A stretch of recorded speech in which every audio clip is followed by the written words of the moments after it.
Deuxième partie de la leçon aujourd'hui, on va voir comment utiliser le cosinus d'un angle aigu dans un triangle rectangle pour calculer une longueur de ce triangle que l'on ne connaît pas. Alors on va d'abord regarder le grand 2, utilisation de la calculatrice. Donc je vous dis, pour calculer la valeur du cosinus d'un angle de mesure donnée, on utilise la touche cos de la calculatrice. Alors sur votre calculatrice, vous l'aurez repéré, vous avez tous une touche cos qui indique le cosinus.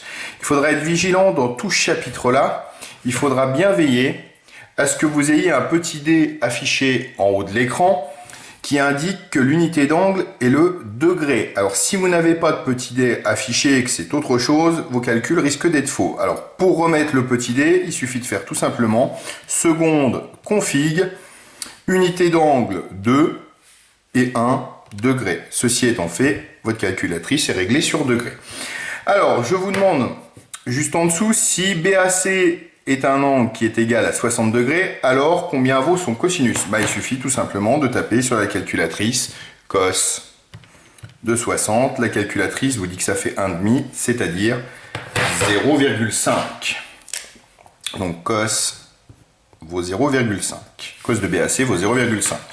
Je vous dis si RST égale 38 degrés, combien vaut le cosinus de RST? Cette fois-ci, vous tapez tout simplement cos de 38 degrés, ça fait environ 0,79. Donc il faudra faire attention, c'est environ 0,79. Alors la touche cos de la calculatrice va nous permettre de calculer des longueurs dans un triangle rectangle. Donc je passe le petit 2 pour l'instant, on arrive au grand 3, application, calculer la longueur d'un côté. Alors si vous regardez bien la figure, le but ici et de calculer la longueur KL. Donc le triangle rectangle, à l'intérieur on connaît un côté de 8 cm et un angle de 27 degrés. Donc pour calculer cette fameuse longueur KL, on va commencer par écrire le cosinus de l'angle que l'on connaît, c'est-à-dire de l'angle LKJ. Alors cos LKJ est égal. La définition nous dit côté adjacent sur hypoténuse. Le côté adjacent, c'est le côté KL sur l'hypoténuse KJ. Une fois qu'on a fait ça, à l'étape suivante, vous remplacez par ce que vous connaissez. L'angle LKJ, on sait qu'il vaut 27 degrés. On arrive donc à cos de 27 est égal à KL, c'est ce que je cherche, sur KJ qui vaut 8. Alors, maintenant, quel calcul faire pour obtenir la longueur KL? Donc on a 0, quelque chose qui est égal à KL divisé par 8. Pour éviter d'avoir à se tromper, vous pouvez rajouter sur 1 ici. On divise par 1, on a le droit, ça ne change rien. Ce qui nous permet de comprendre que l'on peut faire un produit en croix. Donc pour avoir la longueur KL, il suffit de faire 8 fois cos 27 divisé par 1. Donc la longueur KL, elle est égale à 8 fois cos 27 divisé par 1. Vous n'avez plus qu'à pianoter ça sur la calculatrice. Donc 8 fois cosinus de 27 divisé par 1.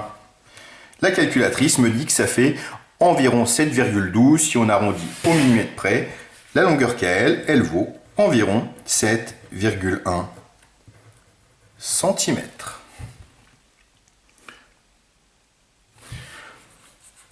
On va traiter ensemble un autre exemple. Je vous donne cette fois-ci le triangle RST qui est rectangle en R avec à l'intérieur RS qui vaut 4 cm et la longueur TS que l'on cherche. Alors si on veut trouver cette longueur TS, premier boulot, écrire le cosinus de l'angle que l'on connaît, c'est-à-dire de l'angle RST. Donc cosinus RST est égal à côté adjacent RS sur hypoténuse ST. Je remplace par ce que je connais, cos de 41 degrés est égal à RS qui vaut 4 sur ST que je cherche. Même principe que tout à l'heure, pour CD vous pouvez rajouter sur 1, ce qui nous indique que pour avoir la longueur ST, on peut faire le produit en croix suivant. 4 fois 1 divisé par cosinus de 41. 4 fois 1 sur cos de 41. Vous n'avez plus qu'à taper ça sur la calculatrice. Donc 4 fois 1 divisé par cosinus de 41. La calculatrice nous dit que ça fait environ 5,3 cm. Voilà pour cet exemple-là.